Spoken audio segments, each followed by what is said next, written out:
verso 9 hasta el verso 11. Gloria al nombre del Señor. Filipenses capítulo 2, verso 9. Por lo cual Dios también le exaltó hasta lo sumo y le dio un nombre que es sobre todo nombre, para que en el nombre de Jesús se doble toda rodilla de los que están en los cielos y en la tierra y debajo de la tierra, y toda lengua confiese que Jesucristo es el Señor, para gloria de Dios Padre. Amén. Vamos a orar. Señor Jesús, háblanos en esta noche, Padre. Bendícenos a través de la palabra en el nombre de Jesús. Usa mi vida, Señor, mi mente, mis labios, todo mi ser, aleluya. Un instrumento, un canal en tus manos, aleluya, para que la palabra tuya, Señor, llegue a los corazones, para que tu palabra nos edifique a todos. Aquí somos necesitados, Señor, que tú nos hables, que tú nos enseñes, que tú nos edifiques en el nombre de Jesús. Aleluya, gloria a Dios. Amén. Se pueden sentar dando una alabanza al Señor. Gloria a Dios. Aleluya, gloria al Señor. Exaltado sea Dios sobre los cielos y su gloria esté sobre la tierra. Exaltado sea Dios sobre los cielos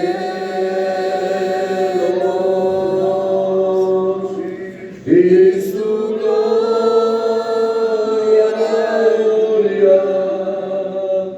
y su gloria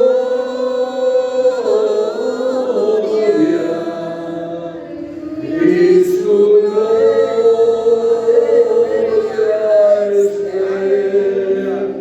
sobre la tierra. Exaltado sea Dios sobre los cielos y su gloria esté sobre la tierra.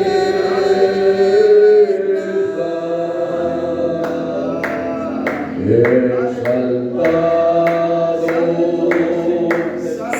sea Dios sobre los cielos y su gloria y su gloria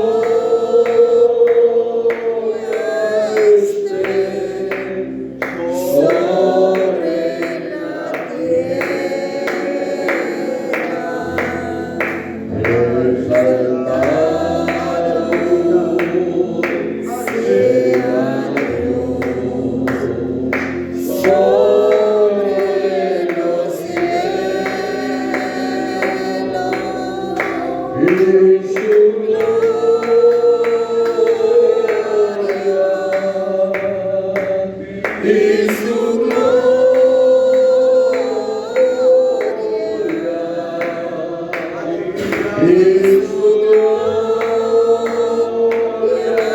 esté sobre la tierra.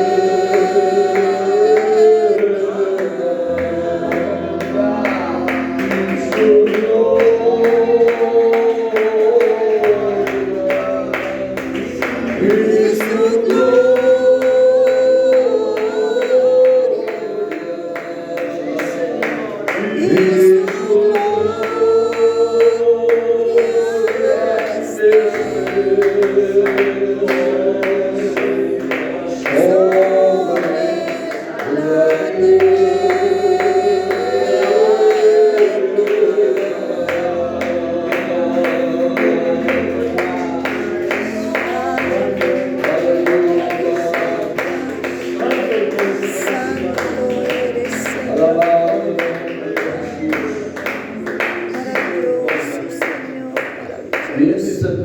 quiero esta noche hablarles un poquito de esto que estamos cantando, la exaltación de Jesucristo. Es bueno que la iglesia profundice en el conocimiento de algunos temas, algunos aspectos que a veces pasan desapercibidos, pero que realmente tienen un contenido importante para nosotros. Primero, pues mirar el significado de lo que es la exaltación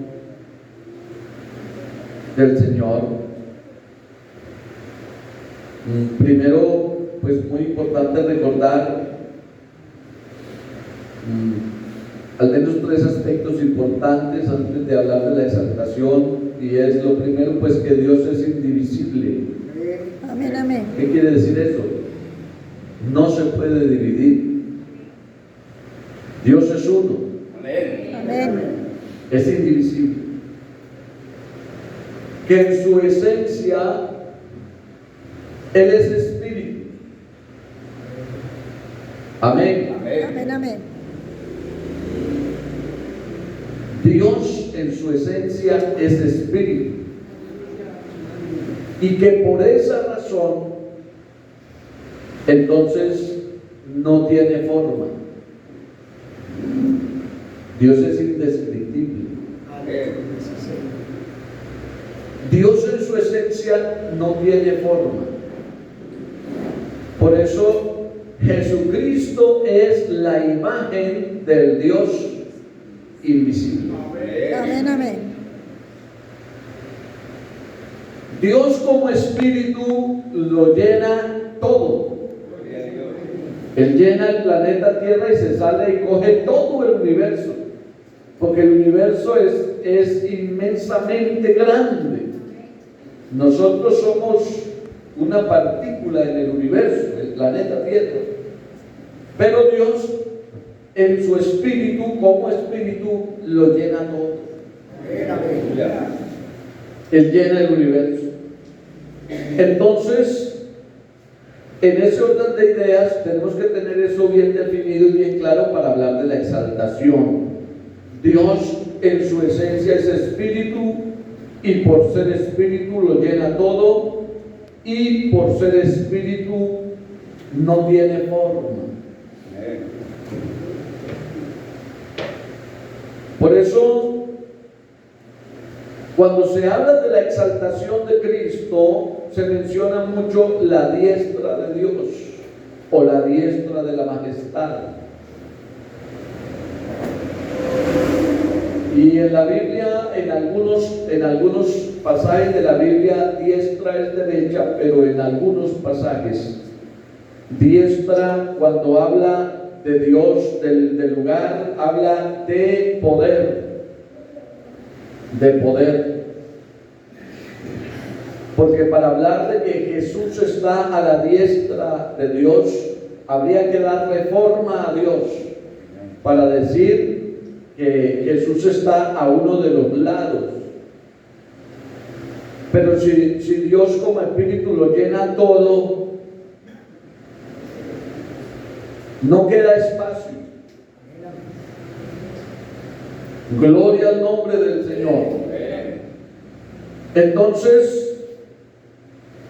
teniendo esto claro, bueno, por lo menos teniendo ya la idea, esta base de que Dios no se divide en partes, de que Dios es espíritu, de que Dios el término es antiforma, es decir, no tiene forma. Son solamente términos para describir a Dios cuando se habla de la mano de Dios, del dedo de Dios, de los ojos de Dios, pero Dios no tiene forma, porque Él es indescriptible en su esencia. Entonces, hermanos, la Biblia habla de la exaltación de Dios para presentarnos, para que nosotros nos ubiquemos del estado y del lugar donde Cristo está en este momento. Por exaltación de Cristo entonces entendemos o nos referimos a eso, al lugar o al estado. En ese honroso lugar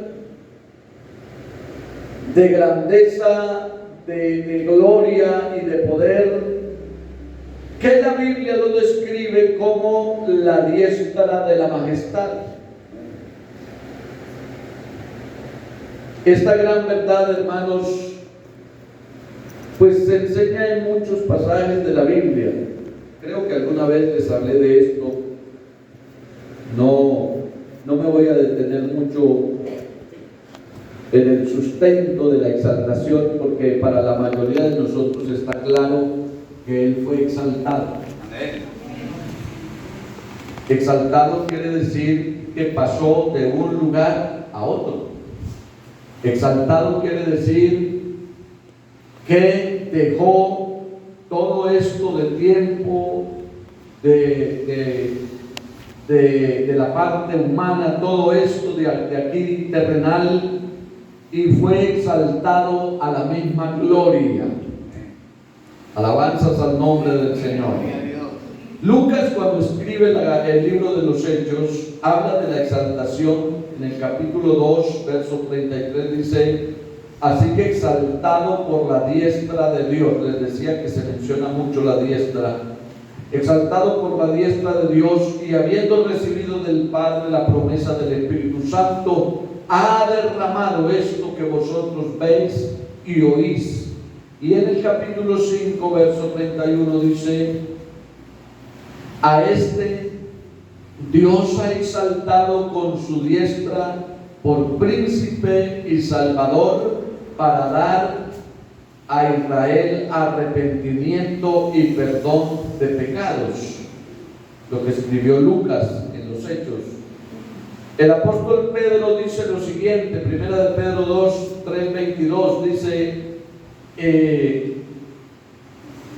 quien habiendo subido al cielo está a la diestra de Dios, y a Él están sujetos ángeles, autoridades y potestades. Recuerden que el pasaje con el que tomamos como base se habla de la humillación y se habla de la exaltación. ¿Se acuerdan? La humillación dice que haya en nosotros el sentir que hubo también en Cristo, el cual, siendo en forma de Dios, no estimó el ser igual a Dios como cosa a que aferrarse, sino que se despojó a sí mismo. Amén.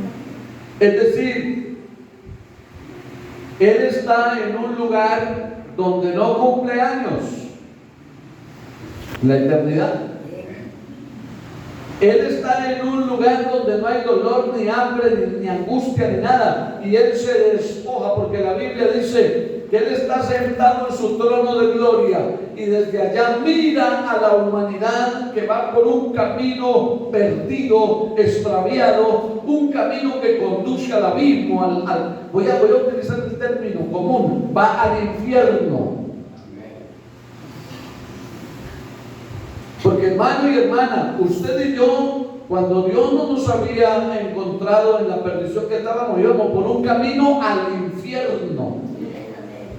No dice la amén, pero así es. Y el Señor se cruzó en el camino y nos cambió el rumbo de la vida. Alabanzas al Señor. Dios miró desde los cielos sobre los hijos de los hombres. Dios miró el estado de la humanidad y quiso ayudar al hombre. No encontró aquí quien hiciera la labor. Entonces dice la Biblia que Él tomó la decisión de venir personalmente. Eso habla de la humillación. En el cielo solo recibe alabanza.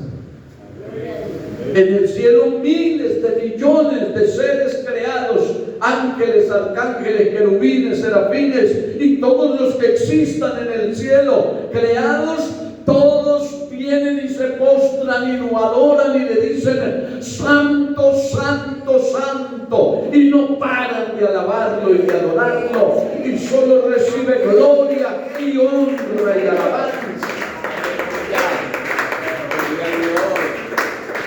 La humillación consiste en que Él deja toda esa alabanza, toda esa adoración de allá y se viene a recibir patadas, latigazos, humillación. Ustedes conocen la historia.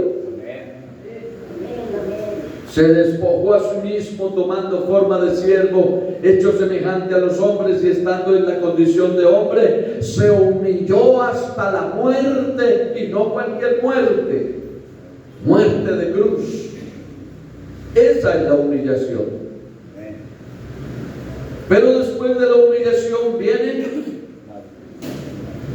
la exaltación. Y entonces es el pasaje que tomamos, por lo cual Dios también lo exaltó hasta lo sumo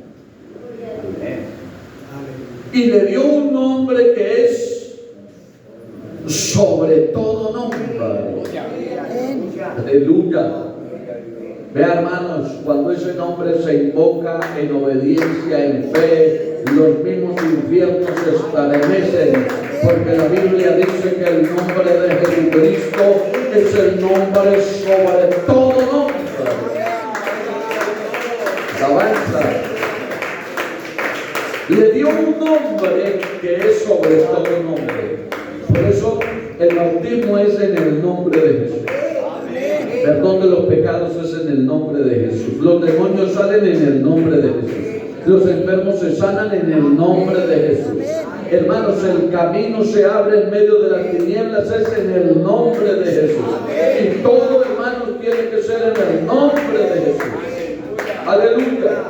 Porque Jesús es el nombre que es sobre todo nombre. A mí me enseñaron, yo lo creo y lo predico, que el nombre de Jesús es un cheque en blanco, autenticado, respaldado por los depósitos del cielo, para usarlo cuando más se necesita. El nombre de Jesús. Y entonces en la exaltación recibió un nombre que es sobre todo nombre. Y dice, para que en ese nombre se doble toda rodilla. Ante el nombre de Jesús se dobla toda rodilla, de los que están en el cielo, de los que están en la tierra y de los que están debajo de la tierra. Toda rodilla, porque ese es el nombre sobre todo nombre. Por eso es que no creemos que hay Trinidad. Porque si existiera Trinidad en el cielo, el Padre tendría que arrodillarse ante Jesús. Y el Espíritu Santo, si fuera una persona, tendría que arrodillarse ante Jesús. Porque el texto dice que ante Él se doblará toda rodilla, toda, de los que están en el cielo, y de los que están en la tierra, y de los que están debajo de la tierra. Amén, amén. Gloria al Señor. Y toda lengua confiese que Jesucristo es el Señor. Amén, amén. Para gloria de Dios Padre. Entonces, hermanos, Pedro también habla de esa exaltación. Dice 1 de Pedro 3:22, quien habiendo subido al cielo está a la diestra de Dios, y a Él están sujetos ángeles, autoridades y potestades. Vamos un poco más rápido, Efesios 1:20, la cual operó en Cristo resucitándole de los muertos y sentándole a su diestra en los lugares celestiales. Recuerden que diestra en estos pasajes es poder. Amén. Dice la Biblia que Esteban en la visión, cuando le estaban dando piedra, porque ustedes saben que Esteban lo mataron por predicar la palabra, lo mataron apedreado, capítulo 7, verso 55 de los Hechos. Dice Esteban, lleno del Espíritu Santo, puestos los ojos en el cielo, vio la gloria de Dios vio la gloria de Dios y vio a Jesús que estaba a la diestra de Dios. Este texto lo usan para argumentar que sí hay más de uno, porque Esteban en la visión dice que vio con los ojos puestos en el cielo, vio la gloria de Dios y vio a Jesús que estaba a la diestra de Dios. Pero para ubicar a Jesús a la diestra de Dios hay que darle forma a Dios. Y Dios no tiene forma. La diestra de Dios indica honor, indica poder. Cuando usted sigue leyendo el pasaje, esa historia de Esteban, usted más abajito encuentra que cuando Esteban ya se estaba muriendo, cuando ya estaba pasando a la eternidad, él pronunció unas palabras y dijo: Señor Jesús, recibe mi espíritu. Y la pregunta es, si Jesús estaba a la derecha, como dicen otros, del Padre, ¿por qué no le entregó su espíritu más bien al Padre?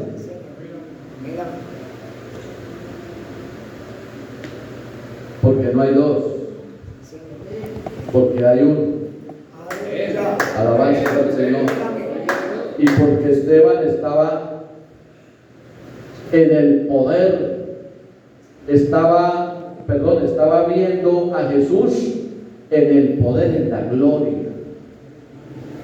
No habla tanto de lugar, sino que habla de estado. Y dice el texto que ya leímos: por lo cual Dios también lo exaltó hasta lo sumo y le dio ese nombre que es sobre todo nombre. Hay otros pasajes que hablan de la exaltación, pero quiero ocupar unos minuticos hablándoles de los resultados, que es lo que realmente, bueno, todo esto es muy importante, pero esto quiero que no lo pasemos por alto. Y es los resultados de la exaltación, porque todo en la Biblia tiene una razón de ser. Y la exaltación de Cristo trajo unos resultados maravillosos, enormes para la iglesia. Es decir, quiero decir con esto, que si el Señor Jesucristo no hubiese sido exaltado, la iglesia estaría privada de una cantidad de privilegios enormes. Pero con la exaltación de Cristo, la iglesia se benefició en muchas cosas. Lo primer beneficio que voy a mencionarles, o primer resultado de la exaltación de Jesucristo, que Él en este momento es nuestro sumo sacerdote. Amén, amén. Una cosa en el tiempo antiguo era ser sacerdote, pero otra cosa era ser sumo sacerdote. Los sacerdotes tenían acceso al atrio y tenían acceso a oficiar cultos, a hacer servicios espirituales, pero los sacerdotes no tenían acceso al lugar santísimo. Al lugar santísimo solamente podía ingresar el sumo sacerdote. Y no cada 8 días ni cada mes. Solo podía ingresar una sola vez al año. Y no podía ingresar a ese lugar sin sangre ajena. Y tenía una razón de ser que el sumo sacerdote entrara una vez al año al lugar santísimo. Entonces, eso apuntaba a un acontecimiento. Eso tenía una figura. Eso tenía un tipo, una tipología. Eso simbolizaba algo que un sumo sacerdote existiera y pudiera entrar una sola vez al año con sangre ajena al lugar santísimo para interceder por los pecados del pueblo, apuntaba o señalaba algo. Gloria al nombre del Señor. Entonces, Cristo es ahora nuestro sumo sacerdote, que está intercediendo a Dios a favor de nosotros. Alabanzas al nombre del Señor. Gloria a Dios. Cristo es nuestro sumo sacerdote, nuestro abogado, está intercediendo. Acuérdense que Él va a cambiar de oficio. Amén. Porque un abogado está ¿para qué? Para defender, para interceder. Pero Él va a venir un momento cuando va a cambiar. Él va a ascender en cargo. Y no va a ser ya más sacerdote, no va a ser más sacerdote, ni va a ser más abogado. Él va a ser juez. Amén. Entonces, miren, hermanos, la trascendencia de la exaltación. El que Jesús ascendiera y fuera exaltado se convirtió en una bendición para la iglesia, porque así como el sumo sacerdote entraba a interceder por el pueblo, ahora Cristo está en el cielo mismo intercediendo por la iglesia. Amén. Alabanzas al nombre del Señor. Esto lo entenderíamos mejor leyendo el capítulo 9 de Hebreos. Yo solo tengo un texto, pero para entenderlo los invito. Demos gloria a Dios. Gloria a Dios. Vean, Hebreos capítulo 9, que no es tan largo el capítulo, nos explica bien sobre este tema. Y dice de la siguiente manera: ahora bien, aún en el primer pacto tenía ordenanzas de culto y un santuario terrenal, porque el tabernáculo estaba dispuesto así, de esta manera. En la primera parte, llamada el lugar santo, estaba el candelabro, la mesa y los panes de la proposición. Tras el segundo velo estaba la parte del tabernáculo llamada el lugar santísimo, el cual tenía un incensario de oro y el arca del pacto cubierta de oro por todas partes, en la que estaba una urna de oro que contenía el maná, la vara de Aarón, la que reverdeció, y las tablas de la ley, las tablas del pacto. Y sobre ellas estaban los querubines de gloria que cubrían el propiciatorio, que era el recipiente que estaba sobre ese mueble, de las cuales cosas no se puede ahora hablar en detalle, dice el escritor. Así, dispuestas estas cosas en la primera parte del tabernáculo, entran los sacerdotes continuamente para cumplir los oficios del culto. Pero en la segunda parte, solo el sumo sacerdote una vez al año, no sin sangre, la cual ofrece por sí mismo y por los pecados de ignorancia del pueblo, dando el Espíritu Santo. Miren que esto apuntaba a algo. Dando el Espíritu Santo a entender con esto que aún no se había manifestado el camino al lugar santísimo, entre tanto que la primera parte del tabernáculo estuviese en pie, lo cual es símbolo para el tiempo presente. ¿Para cuál tiempo, hermanos? Para el tiempo presente, según el cual se presentan ofrendas y sacrificios que no pueden hacer perfecto en cuanto a la conciencia al que practica ese culto, ya que consiste solo en comidas y en bebidas, de diversas alusiones y ordenanzas acerca de la carne, impuestas hasta el tiempo de reformar las cosas. Pero viene el verso 11 y dice: Pero estando ya presente Cristo, aleluya, sumo sacerdote de los bienes venideros. ¿Se dan cuenta, hermanos? Por el más amplio y más perfecto tabernáculo, no hecho de manos, es decir, no de esta creación. El sumo sacerdote entraba en un tabernáculo con un lugar santísimo, pero había sido creado por manos humanas. Pero Cristo, el sumo sacerdote de nosotros, no entró en ese tipo de santuario.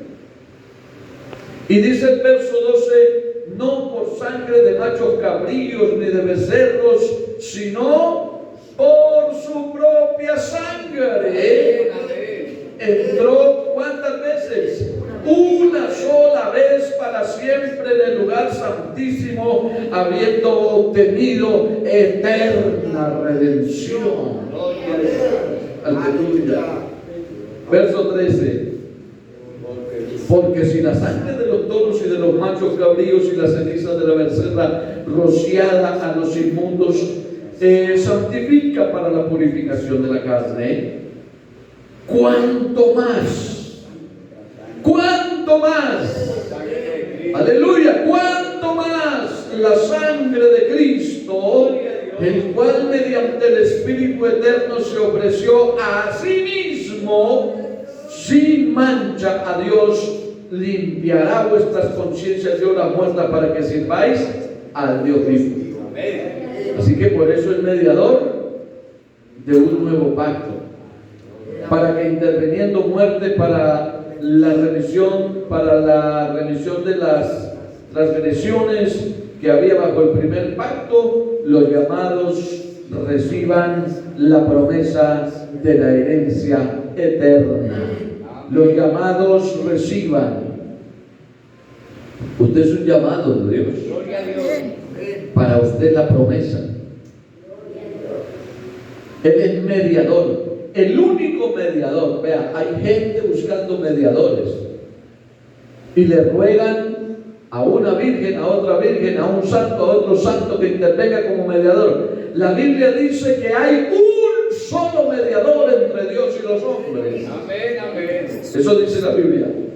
Así que por eso dice el verso 15, es mediador de un nuevo pacto, para que interviniendo muerte para la remisión de las transgresiones que había bajo el primer pacto, los llamados reciban la promesa de la herencia eterna. Sigamos leyendo. Verso 16. Porque donde hay testamento, es necesario que intervenga muerte del testador.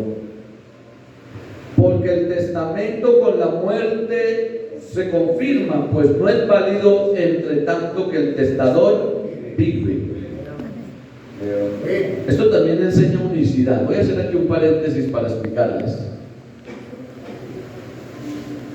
Los que creen que hay tres piensan que el uno hablaba con el otro en el principio cuando dijo hagamos.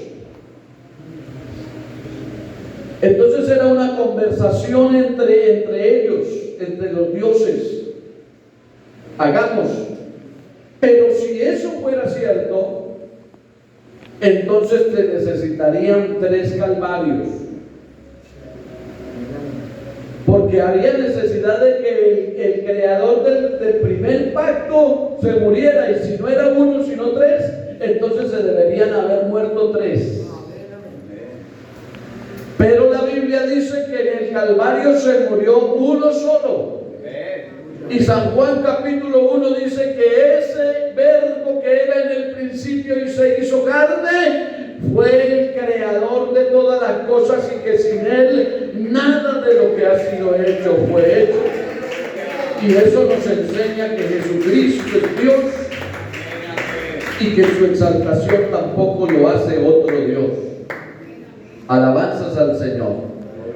Entonces dice el verso 18, verso 17, el 18, de donde ni aún el primer pacto fue instituido sin sangre, porque habiendo anunciado Moisés todos los mandamientos de la ley a todo el pueblo, como la sangre de los becerros y de los machos cabríos, con agua, lana, escarlata, hisopo, y roció el mismo libro y también a todo el pueblo, diciendo: esta es la sangre del pacto que Dios os ha mandado. Habla de cómo se instituyó con sangre. Y además de esto, roció también con la sangre el tabernáculo y todos los vasos del ministerio. Y casi todo se purifica según la ley con sangre, y sin derramamiento de sangre no se hace remisión. Amén. Fue pues necesario que la figura de las cosas celestiales fuesen purificadas así, pero las cosas celestiales mismas con mejores sacrificios que estos. Y aquí viene: porque no entró Cristo en el santuario hecho de manos, figura del verdadero, sino que Jesucristo entró fue en el cielo mismo, para presentarse ahora por nosotros ante Dios. Amén, amén. ¿Cuándo se presentó? ¿Cuándo sucedió eso del verso 24? ¿Cuándo pasó? No entró Cristo en el santuario hecho de manos, figura del verdadero, sino que Cristo entró fue en el cielo mismo. Amén. ¿Cuándo? Cuando fue exaltado. Alabanzas al nombre del Señor. Estaban conversando allí con sus discípulos, estaban allí en aquel lugar, dice el capítulo 1 de los Hechos, y dice que lo vieron sus discípulos cuando se fue yendo y se fue yendo y se fue yendo hacia arriba, hermano, se fue yendo y se metió entre las nubes y se fue perdiendo entre las nubes y se fue, y unos ángeles aparecieron al lado. ¿Qué están mirando al cielo? Este mismo que habéis visto ir al cielo, así como lo habéis visto ir al cielo, así mismo volverá del cielo. Exaltado, y trajo beneficios enormes. Sacerdote, aleluya, sumo sacerdote, que intercede por nosotros, no con sangre ajena, sino con su propia sangre. Vamos a dejar hasta aquí, hermanos, la enseñanza. Eso de presentarse, hermanos, a Dios por los demás, no lo podía hacer cualquiera. Recordemos que el sumo sacerdote, para ejercer en el lugar santísimo, debía usar un vestido especial, tenía que tener una túnica especial. Dice Éxodo 28, verso 35, que las orlas del vestido del sumo sacerdote tenían granadas y campanitas. Las granadas daban con las campanitas y sonaban, y él estaba solo metido en el lugar santísimo y tenía un pie amarrado con una cuerda hacia afuera porque nadie más podía entrar. Y mientras él oficiaba allá en el lugar santísimo frente al arca y lo que había allá adentro, el sumo sacerdote tenía que estarse moviendo para que los de afuera oyeran que sonaban las campanitas y que no se había muerto, porque si entraba mal se moría, le producía muerte. Pero hermanos, hoy nosotros no tenemos un sumo sacerdote que corra el riesgo de que se muera, porque el de nosotros venció la muerte. El sumo sacerdote de esta iglesia no tiene riesgos, hermano. No necesita un traje con campanitas y granadas. No, porque él, antes de ser exaltado, venció la muerte. Amén. Tenemos un Cristo vivo. Amén. Estén en sus pies, por favor, mis hermanos. Y le damos gracias a Dios por esta palabra. Jesucristo exaltado trajo beneficios para nosotros, para la iglesia. Es el sumo sacerdote, nos asegura el acceso a Dios, porque Él es el único mediador entre Dios y los hombres. Cristo es la cabeza de la iglesia. Eso nos garantiza, hermanos, que la cabeza de esta iglesia tiene todo el poder y toda la autoridad y todo el privilegio, gloria al nombre del Señor, nos garantiza el derramamiento del Espíritu Santo, porque Él dijo: yo es necesario que yo me vaya, porque si yo no me voy, es decir, si no soy exaltado, el Consolador no viene a vosotros. Y son tantos más beneficios que pudiéramos mencionar, que el Señor nos provee con su exaltación, y que es importante que la iglesia los conozca. Oremos y demos gracias.